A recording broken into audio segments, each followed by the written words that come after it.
പ്രൈസലോ ദൈവത്തിൻ്റെ അതിപരിശുദ്ധമായ നാം വാഴ്ത്തപ്പെടട്ടെ. ഈ നല്ല സമയത്ത് ഓർത്ത് ദൈവത്തെ സ്തുതിക്കുകയും വായിക്കുകയും ചെയ്യുന്നു. ഒരു നല്ല പ്രഭാതം കൂടെ ദൈവം തന്നതിനായി സ്തോത്രം. ഈ പാറന്റെ പുഴയുടെ സൗന്ദര്യങ്ങളും പുഴയോര കാഴ്ചകളും ഒക്കെ കണ്ട് വളരെ മനോഹരമായ രീതിയിൽ ആസ്വദിക്കുമ്പോൾ ദൈവത്തിൻ്റെ ആത്മാവ് എൻ്റെ ഹൃദയത്തിലേക്ക് തന്ന ഒരു വചനം എന്ന് പറയുന്നത് യാക്കോബിൻ്റെ ലേഖനം 5-ാം അധ്യായം 14-ാമത്തെ വാക്യം. നിങ്ങൾ ധീരമായി കിടക്കുന്നതിൽ സഭയിലെ മൂപ്പന്മാരെ വരുത്തട്ടെ, അവർ കർത്താവിൻ്റെ നാമത്തിൽ അവനെ എണ്ണ പൂശി അവന് വേണ്ടി പ്രാർത്ഥിക്കട്ടെ എന്ന് ദൈവവചനത്തിൽ രേഖപ്പെടുത്തിയത് കാണാൻ കഴിയും. ഈ ദൈവവചന ഭാഗം നാം വായിക്കുമ്പോൾ വിശുദ്ധ വേദപുസ്തകത്തിനകത്ത് രോഗശാന്തി വരത്തെക്കുറിച്ച് ശക്തമായി പ്രതിപാദിക്കുന്നു കാണാൻ കഴിയും. ഈ കാലഘട്ടത്തിൽ രോഗശാന്തി ശുശ്രൂഷയെക്കുറിച്ച് അനവധി സംശയങ്ങളും തർക്കങ്ങളും ഒക്കെ ഉടലെടുക്കുന്ന ഈ കാലഘട്ടത്തിൽ രോഗശാന്തി എന്ന് പറയുന്നത് ദൈവം നമുക്ക് നൽകി തന്നിരിക്കുന്ന അതിമഹത്തായ ശുശ്രൂഷയാണ്. പലരും രോഗശാന്തി വരവില്ലെന്നും രോഗശാന്തി നിന്നുപോയെന്നും രോഗശാന്തി വരത്തെക്കുറിച്ച് സംസാരിക്കുന്നവരെ വളരെ ആക്ഷേപിക്കുന്ന ഒരു കാലഘട്ടത്തിലാണ് ഞാൻ നിങ്ങൾ വന്നു നിൽക്കുന്നത്. എന്നാൽ വിശുദ്ധ വേദപുസ്തകം പഠിക്കുമ്പോൾ രോഗശാന്തി വരത്തിന് വളരെ പ്രാധാന്യം വിശുദ്ധ തിരുവെഴുത്തിൽ കൊടുത്തിരിക്കുന്നത് കാണാൻ കഴിയും. കർത്താവ് യേശുക്രിസ്തുവിൻ്റെ പരിശുശ്രൂഷ സമയത്ത് തന്നെ രോഗികൾക്ക് അനവധി സൗഖ്യം കൊടുത്തതായിട്ട് നമുക്ക് കാണാൻ കഴിയും. മർക്കോസ് സുവിശേഷം 5-ാം അധ്യായം 24 വാക്യങ്ങൾ വായിക്കുമ്പോൾ 12 വർഷം രക്തസ്രാവക്കാരിയായിരുന്ന സ്ത്രീ അവൾക്കുണ്ടായിരുന്ന മുതലുകൾ വിറ്റ് പലരാൾ ചികിത്സിച്ചിട്ടും അവൾ ഒട്ടും ഭേദം വരാതെ ആ ഇരിക്കുന്ന സാഹചര്യത്തിലാണ് അവൾ യേശുവിനെക്കുറിച്ച് കേട്ടതും. അവളുടെ മനസ്സിലുണ്ടായ തീരുമാനമാണ്, അതിന് വസ്ത്രത്തിൻ്റെ തൊങ്ങലെങ്കിലും തൊട്ടാൽ എൻ്റെ രോഗം മാറും, ഇത് സൗഖ്യമാകും. വലിയ ജനക്കൂട്ടത്തിൻ്റെ നടുവിലൂടെ അവൾ കടന്നു വന്ന് യേശുവിൻ്റെ വസ്ത്രത്തിൻ്റെ തൊങ്ങലിൽ തൊട്ടതും അവളുടെ ബാധ മാറി അവൾ സൗഖ്യം പ്രാപിച്ച ശരീരത്തിലറിഞ്ഞു. യേശു തന്നിൽ നിന്ന് ശക്തി പുറപ്പെട്ടു എന്ന് തൻ്റെ കൂടെ നിൽക്കുന്ന ശിഷ്യന്മാരോട് പറഞ്ഞപ്പോൾ ശിഷ്യന്മാർ പറഞ്ഞു, ഈ ജനം നിന്നെ തിക്കിത്തിരക്കും നിനക്ക് തോന്നിയതായിരിക്കും. അല്ല, യേശു പറഞ്ഞു എന്നിൽ ശക്തി പുറപ്പെട്ടുവെന്ന്. അവൾ സത്യം മറച്ചു വെക്കാതെ യേശുവിനോട് സത്യം പറയുന്നത് നമുക്ക് കാണുവാൻ കഴിയും. യേശുവോട് പറഞ്ഞു, മകളെ, നിൻ്റെ വിശ്വാസം നിന്നെ രക്ഷിച്ചിരിക്കുന്നു. അത് രോഗശാന്തി എന്ന് പറയുന്നത് വിശുദ്ധ വേദപുസ്തകം നമുക്ക് നൽകുന്നതാണ്. മനുഷ്യ ശരീരം എന്ന് പറയുന്നത് എണ്ണിയാൽ തീരാത്ത രോഗങ്ങളെ നിറയപ്പെട്ടതാണ്. അത് ഇന്ന് പകൽ ഹല്ലേലൂയ, നിങ്ങൾ ഏത് രോഗത്താൽ ഭാരപ്പെടുന്ന വ്യക്തിയായിരുന്നാലും സ്തോത്രം, നിൻ്റെ രോഗലക്ഷണങ്ങൾ നീ മനസ്സിലാക്കി കഴിയുമ്പോൾ രോഗസൗഖ്യദായകനായിരിക്കുന്ന ഗിലെയാദിൻ്റെ വൈദ്യനായിരിക്കുന്ന യേശുക്രിസ്തു നിൻ്റെ രോഗത്തിന് സൗഖ്യം തരുമെന്ന് സഹോദര സൗരി നീ വിശ്വസിക്കുന്നെങ്കിൽ ഹല്ലേലൂയ, നിൻ്റെ ജീവിതത്തിൽ ദൈവം ഇന്നുവരെ ചെയ്തിട്ടില്ലാത്ത ചില അത്ഭുതങ്ങളെ ചെയ്യുവാൻ യേശു ആഗ്രഹിക്കുക.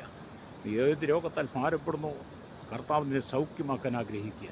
അതുകൊണ്ട് ഇന്ന് പകൽ നീ ഭാരപ്പെടുന്ന വിഷയത്തിനൊരു സ്വർഗത്തിലെ ദൈവത്തിൻ്റെ കരങ്ങളിലേക്ക് ഏൽപ്പിച്ചുകൊണ്ട് നീ രോഗത്തിന് സൗഖ്യം തരുന്ന യേശുവിനെ ഏൽപ്പിച്ചു കൊടുക്കുന്നെങ്കിൽ തലവേദനയായിരുന്നാലും ട്യൂമറായിരുന്നാലും കണ്ണിനോ കാലിനോ ചെവിക്കോ പ്രശ്നങ്ങളായിരുന്നാലും മാറാത്ത തലവേദനയായിരുന്നാലും തണ്ടൻ്റെ വേദനയായിരുന്നാലും ഉദരസംബന്ധമായ യൂട്രസ് സംബന്ധമായ വിഷയങ്ങളായിരുന്നാലും ലിവർ സംബന്ധമായ വിഷയങ്ങളായിരുന്നാലും ക്യാൻസർ രോഗമായിട്ടുള്ള ഏത് മാറാത്ത രോഗത്തെയും സൗഖ്യമാക്കുന്ന ഹല്ലേലൂയ യേശു നിൻ്റെ ജീവിതത്തിൽ അത്ഭുതം ചെയ്യുവാൻ ആഗ്രഹിക്കുക. അതുകൊണ്ട് ഇന്ന് പകലിനെ കേൾക്കുന്ന പരിശ്രോതാവി, നീ രോഗത്താൽ ഭാരപ്പെട്ട് മനം കലങ്ങി പോകാതെ നിരാശനായി മാറാതെ രോഗത്തിൻ്റെ സൗഖ്യം തരുന്ന യേശുവിൽ നിൻ്റെ ജീവിതത്തെ സമർപ്പിച്ച് അവനെ രക്ഷിതാവും പിതാവുമായി സ്വീകരിച്ച് കർത്താവിന് വേണ്ടി ഇതിനെ വേർതിരിക്കുന്നെങ്കിൽ അത്ഭുത സൗഖ്യത്തെ യേശു നിൻ്റെ ജീവിതത്തിൽ തരുവാൻ ആഗ്രഹിക്കുക. വ്യാധിയാൽ ഭാരപ്പെടുന്ന അനവധി ആളുകളെ നമുക്ക് കാണാൻ കഴിയും. അങ്ങനെ ഇരിക്കെ കർത്താവായ യേശു ക്രിസ്തുവിൻ്റെ ഈ ലോകത്തിൻ്റെ പരിശുശ്രൂഷയിൽ അനവധി രോഗികളെ സൗഖ്യമാക്കി, കുരുടന് കാഴ്ച കൊടുത്തു, ചെകിടിന് കേൾവി കൊടുത്തു, ഉടനെ നടക്കുമാറാക്കി. അതുപോലെ കുഷ്ഠരോഗിക്ക് സൗഖ്യം കൊടുത്തു, മരിച്ചവരെ എഴുന്നേൽപ്പിച്ചു. വിവിധ നിലകളിൽ യേശു തൻ്റെ പരിശുശ്രൂഷയിൽ തൻ്റെ പ്രവൃത്തി വെളിപ്പെടുത്തിയ അതേ വചനം ഇന്നും അതേ സൗഖ്യത്തിലൂടെ തന്നെ തൻ്റെ ശിഷ്യന്മാരിൽ കൂടെ ആ വചനത്തിൻ്റെ വെളിപ്പാട് സൗഖ്യം നൽകിക്കൊണ്ടിരിക്കുന്നു. ഇന്ന് പകൽ എന്നെ കേൾക്കുന്ന പ്രശ്നീകത, നീ രോഗത്താൽ ക്ഷീണിക്കപ്പെട്ട് കിടക്കിൽ നിൽക്കാൻ കഴിയാതെ, നരിയാണി ഉറപ്പിച്ച് നിൽക്കാൻ കഴിയാതെ, ഹല്ലേലൂയ, ക്ഷീണതനായി നീ കിടക്കയിലാണോ? കാലങ്ങളായി ഡോക്ടർമാർ ചികിത്സിച്ചിട്ടും ഒട്ടും ഭേദം വരാതെ, ഹല്ലേലൂയ, വിവിധ രോഗത്തിന് അടിമയാണെങ്കിൽ ഇന്ന് പകൽ പരിശുദ്ധാത്മാവ് പറയുന്നത്, നിൻ്റെ സകല രോഗത്തിന് സൗഖ്യം തരാൻ കഴിവുള്ള യേശുവിനോട് നിൻ്റെ ജീവിതത്തെ സമർപ്പിച്ചു കൊടുക്ക്. കർത്താവ് നിനക്ക് സൗഖ്യം തരാൻ ആഗ്രഹിക്കുക. നിൻ്റെ രോഗത്തെ മാറ്റുവാൻ, നിൻ്റെ കഷ്ടതയെ മാറ്റുവാൻ, നിൻ്റെ സങ്കടത്തെ മാറ്റുവാൻ, നിൻ്റെ ദുഃഖത്തെ മാറ്റുവാൻ, നിൻ്റെ കല്ലുരിയ, നിൻ്റെ വേദനകളെ മാറ്റുവാൻ കഴിവുള്ളവൻ യേശു മാത്രമാണ് സകല രോഗത്തിന്മേലും അധികാരമുള്ള. യേശു ക്രിസ്തു നിന്നെ സൗഖ്യമാക്കാൻ ആഗ്രഹിക്കുന്നു. അവൻ്റെ അടിപ്പിണരാൽ നിനക്ക് സൗഖ്യം വന്നിരിക്കുന്ന വചനം, ആമേൻ, ഞാൻ നിന്നെ സൗഖ്യമാക്കുന്ന യഹോവയെന്ന് തിരുവെഴുത്തിൽ കൂടെ വായിക്കുമ്പോൾ തന്നെ അത്ഭുത സൗഖ്യത്തിന് വേണ്ടി നീ ആഗ്രഹിക്കുന്നെങ്കിൽ യേശു നിനക്ക് സൗഖ്യം തരാൻ ആഗ്രഹിക്കുക. നീ ഭാരപ്പെട്ട് മനം കലങ്ങി തളർന്ന് ക്ഷീണിതയായി മരണാസനിലായിരിക്കുന്ന വ്യക്തിയാണോ? അതേ, നീ ഭാരപ്പെട്ട് പോകണ്ട. കർത്താവ് നിൻ്റെയും നിൻ്റെ കുടുംബത്തെയും വിടുവിക്കാൻ ആഗ്രഹിക്കുകയാണ്. ഭൂതബാധ പ്രേത പിശാചുകളാൽ, ദുർമന്ത്രവാദങ്ങളാൽ, ആഭിചാര മന്ത്രവാദ ഗൂഢോട്ടശുദ്ധരികളാൽ, ക്ഷുദ്രശക്തികളാൽ എൻ്റെ ജീവിതത്തിൽ വിവിധ ബന്ധനങ്ങളിൽ നീ കടന്നുപോയാലും അതിന്മേൽ സൗഖ്യം തരാൻ യേശുവിന് കഴിയും. ഹല്ലേലൂയ. മനുഷ്യൻ പാപം ചെയ്തപ്പോൾ പാപം മുഖാന്തരം മനുഷ്യൻ്റെ ശാപം കടന്നു വന്നു. ആ ശാപം മുഖാന്തരം അത് ജീവിതത്തിൽ നീ നിരാശപ്പെട്ടു പോകാതെ നീ കർത്താവിനോട് ഏൽപ്പിച്ചു കൊടുക്കുക. അതേ സഹോദര, ഏത് വിഷയത്തെ ഭാരപ്പെടുന്നു, മനം കലങ്ങിയിരിക്കുന്നു, നീ ഭാരപ്പെടുന്ന വിഷയത്തിൽ ദൈവം അത്ഭുതം ചെയ്യാൻ ആഗ്രഹിക്കുക. നിന്റെ പ്രശ്നങ്ങൾ എത്ര വലുതുമാകട്ടെ, എത്ര ചെറുതുമാകട്ടെ, അതിന്മേൽ ദൈവത്തിന് അത്ഭുതം ചെയ്യുവാൻ കഴിയും.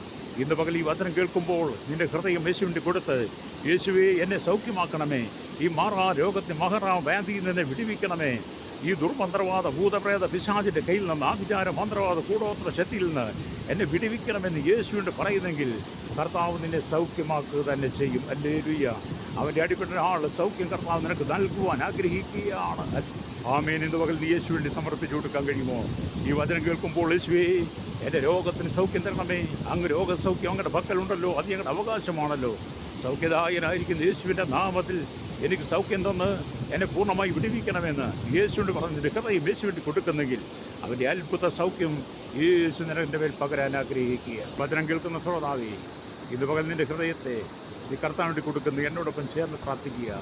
പരിശുദ്ധ ഞങ്ങളുടെ നല്ല ദൈവം യേശുവിൻ്റെ പിതാവേ, കാലങ്ങളായി ശരീരത്തെ ബാധിക്കുന്ന രോഗങ്ങൾ, പ്രയാസങ്ങൾ, വിവിധ ബാധകളാൽ മനം നൊന്ത് ഭാരപ്പെട്ട് മരണത്തിൽ കടന്നുപോകുന്ന, ഏറെ ഡോക്ടർമാർ ഭേദം വരാതെ വളരെ കഠിനമായ രോഗത്താൽ കടന്നുപോകുന്ന എൻ്റെ ശരീരത്തിൽ ദൈവമേ അവിടുത്തെ അത്ഭുത സൗഖ്യം നൽകണമേ. അവൻ തൻ്റെ വചനം വായിച്ചവരെ സൗഖ്യമാക്കുന്നു. വചനം വായിക്കുന്ന പോലെ ആ വചനത്താൽ ഇത് പകൽ എനിക്കൊരു സൗഖ്യത്തിനായി ഞാൻ അങ്ങനെ കരങ്ങളിൽ ഏൽപ്പിക്കുന്നു. എന്നെ എൻ്റെ കുടുംബത്തെ ഈ രോഗബന്ധത്തിൽ വിടുവിക്കണമേ. അവിടുത്തെ കരം പ്രവർത്തിക്കണം.